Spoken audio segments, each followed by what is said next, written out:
अस्सलाम वालेकुम दोस्तों, ये है सरगोदा 47 चक का एक मंज़र जहाँ खाना बदोश लोग उन्होंने झुग्गियों की बस्ती आबाद की हुई है। आप इस बस्ती को देखें तो ये बहुत दूर तक नज़र आती है।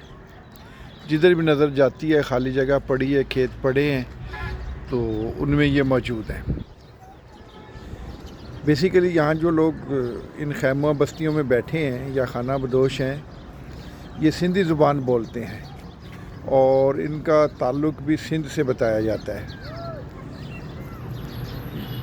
यहाँ ये देखने में आया है कि यहाँ औरतें सारा दिन भीख मांगती हैं, बच्चे भीख मांगते हैं, जबकि मर्द बैठे सारा दिन अय्याशियाँ करते हैं, खाते पीते हैं, ताश खेलते हैं और इधर उधर मस्तियाँ करते फिरते हैं। चर्स, सिगरेट नोशी, ये इनमें इस तरह की बुराइयां आम हैं।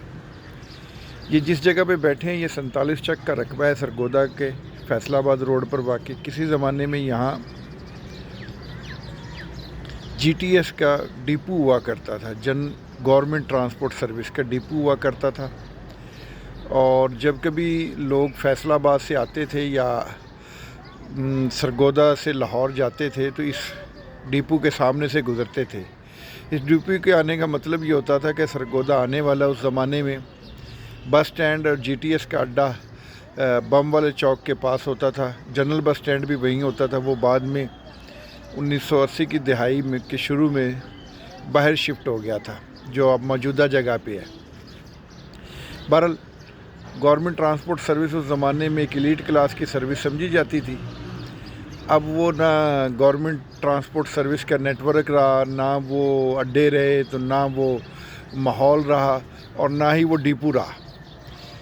47 चक इस डिपो में इस वक्त जो लोग ठहरे हुए हैं या ये यहाँ इसकी किसी ने प्लाटिंग की हुई है, अब पता नहीं ये गवर्नमेंट की जगह थी या क्या थी। बहरहाल इसमें प्लाटिंग हुई हुई है और इसमें वो लोग आबाद हैं जो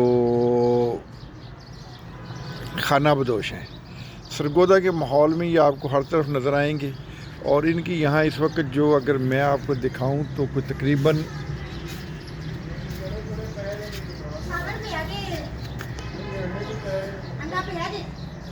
300-400 से ज़्यादा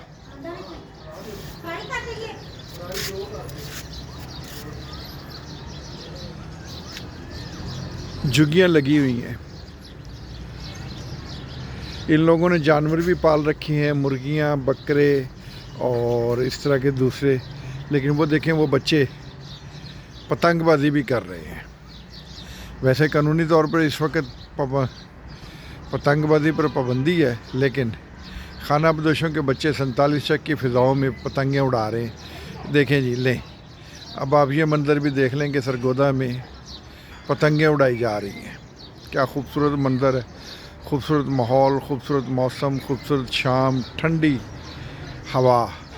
और मेरे जैसा बंदा गर्म चादर ओढ़कर फिर रहा है। आज लाहौर से, जब लाहौर में भी कहते हैं बारिश है, यहाँ भी बारिश है, मुल्तान में भी काफ़ी बारिश हुई है। अभी एक दोस्त थे, उनकी पोस्ट शेयर हुई थी कि मुल्तान में झालाबारी शदीद हुई है। ये देखें, ये आपके सामने सरगोदा है।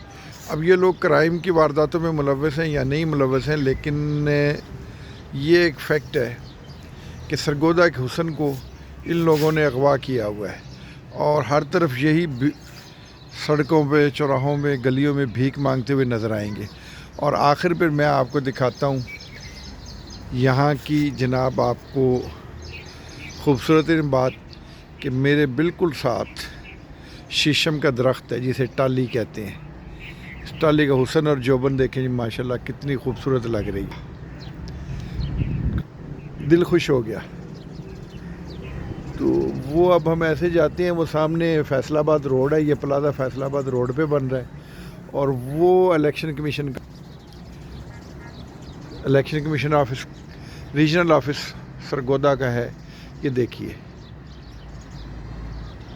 अब देखें, अब आप लोगों के घरों पे नज़र दौड़ाते हैं तो आपको सोलर लगे नज़र आने शुरू होंगे। ये भी सामने एक कमर्शियल प्लाजा है जिसके ऊपर सोलर लगा हुआ है और वो इलेक्शन कमीशन के दफ्तर, और क्या खूबसूरत सीन है। ये जो ट्रैफिक जा रही है फैसलाबाद रोड पर जा रही, यहाँ से फैसलाबाद, उनंजा tail, board of intermediate and secondary education, PF base, उनंजा टेल, और उसके बाद चनियोट, झंग, लालियाँ, पुल 11, सरगोदा मेडिकल कॉलेज इसी रोड पर वाक़ है। आप इन इलाकों को देखेंगे तो यही सामने आज मैं आपको इतने खूबसूरत मौसम में कड़ाना पहाड़ी दिखाने की कोशिश करूँगा। बहरहाल जनाब जी, आखिर पे आप फिर देखें जी पतंगें उड़ती हुई, वो देखें जी वज़ीर आला पंजाब के विज़न को और उनके हुक्म का गला घोंटती हुई ये दो पतंगे सरगोदा में।